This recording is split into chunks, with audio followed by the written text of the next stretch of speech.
پھر دن ہوا،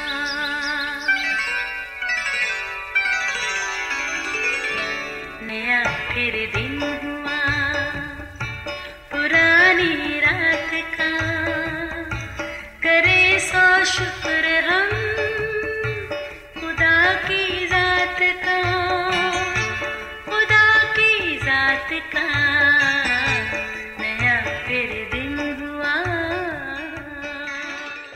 آج کی آیت۔ اور جب سبا کی ملکہ نے خداوند کے نام کی بابت سلیمان کی شہرت سنی تو وہ آئی تاکہ مشکل سوالوں سے اسے آزمائے۔ پہلی سلاطین 10 باب پہلی آیت۔ عزیزو، خدا کے دل پسند بندے داؤد بادشاہ کا بیٹا جب اسرائیل کے تخت پر بیٹھا تو وہ بھی خدا کا منصور نظر ہوا، کیونکہ اس کی خدا سے دعا کی صورت میں کی گئی گفتگو خدا کو اس قدر پسند آئی کہ خدا نے اس کے مانگنے پر قوم اسرائیل کے انصاف کے لیے نہ صرف سمجھدار دل بلکہ اپنی حکمت بھی عطا کی، اتنی کہ سب قوموں میں سے اور زمین کی طرف سے لوگ جنہوں نے اس کی حکمت کی شہرت سنی تھی سلیمان کی حکمت سننے آتے تھے۔ سلیمان نے اپنے لیے کچھ بھی نہ مانگ کر خدا سے وہ سب کچھ پا لیا جو اس کے گمان میں بھی نہ تھا، سو وہ اپنی تاریخ کا ایسا بادشاہ بنا جس کے بارے میں خدا نے خود فرمایا تھا کہ اس جیسا بادشاہ نہ پہلے کبھی ہوا، نہ اب ہے اور نہ ہی کبھی ہوگا۔ عزیزو، آج بادشاہ کے محل میں بڑی ہلچل تھی۔ پتہ چلا کہ سبا کی ملکہ سلیمان بادشاہ سے ملنے آ رہی ہیں۔ کلام مقدس میں ملکہ کے آنے کے بارے میں یوں لکھا ہے کہ اس نے خدا کے نام کی بابت سلیمان بادشاہ کی شہرت سنی، لہٰذا اپنے مشکل سوالوں کے ساتھ وہ بادشاہ کی حکمت کو آزمانے آئی۔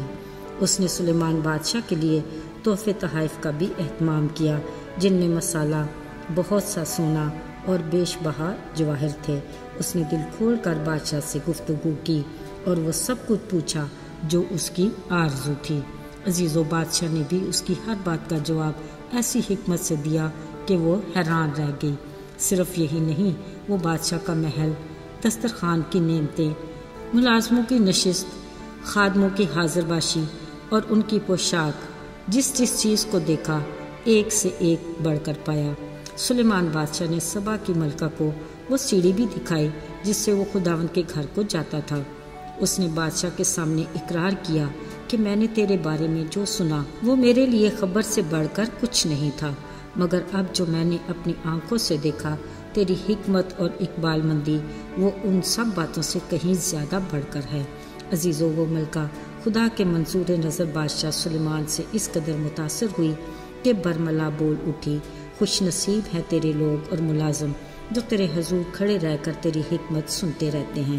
اس نے بادشاہ کے خدا کی عظمت کو بھی مانا اور اپنی زبان سے خداوند کو مبارک کہا، جس نے سلیمان جیسے بادشاہ سے خوشنود ہو کر اسے اسرائیل کے تخت پر بٹھایا۔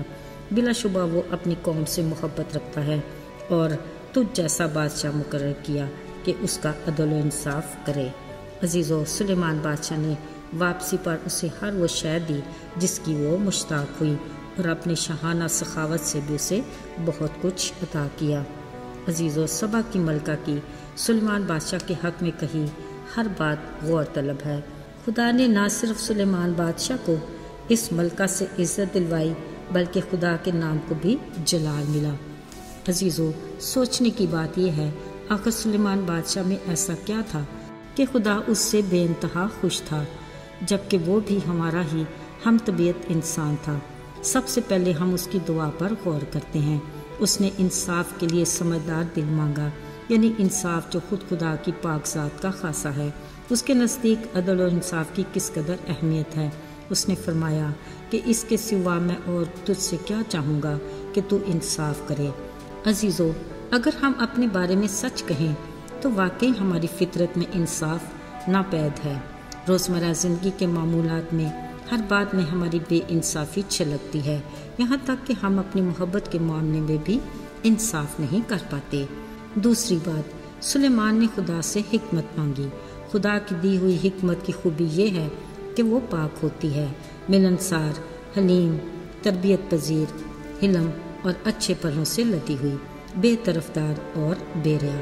ذرا دیکھیے کہ سلیمان بادشاہ نے خدا سے حکمت مانگی تاکہ اس کی حکمت کی یہ ساری خوبیاں اس کے اخلاق اور کردار اور شخصیت میں سرایت کر جائیں، اور پھر ایسا ہی ہوا۔ یہی وجہ تھی کہ سبا کی ملکہ نے سلیمان بادشاہ کا رویہ، سلوک اور اس کا رکھ رکھاؤ دیکھ کر اچھے الفاظ میں اس کی تعریف کی۔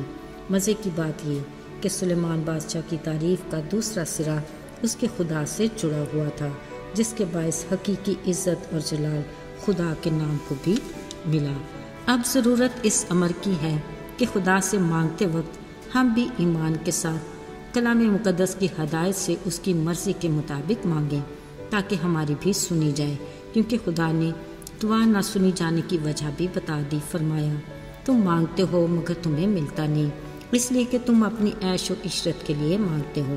عزیزو، ہمیں سلیمان بادشاہ کی دعا کو اپنی نگاہ میں رکھنا چاہیے۔ اس نے اپنی ذات کو پیچھے رکھا اور اپنی ذمہ داریوں کو اہمیت دی، جبھی خدا نے اسے وہ بھی دیا جس کا اسے گمان بھی نہیں تھا۔ یاد رہے، برکات حاصل کرنے کے لیے اس کا کلام واضح ہے کہ پہلے تم اس کی بادشاہی اور راست بازی کو تلاش کرو، پھر یہ سب چیزیں تمہیں مل جائیں گی۔ آئیے دعا کریں۔ آسمان اور زمین کے خالق اور مالک، آج بھی ہم تیرے حضور اپنے دلوں کو انڈیلتے اور اپنی نیت کو تیرے سامنے رکھتے ہیں۔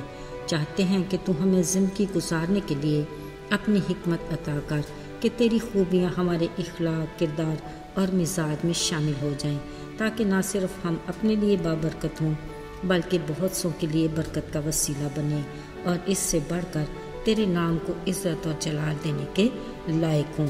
یسوع کے بابرکت اور جلالی نام میں آمین۔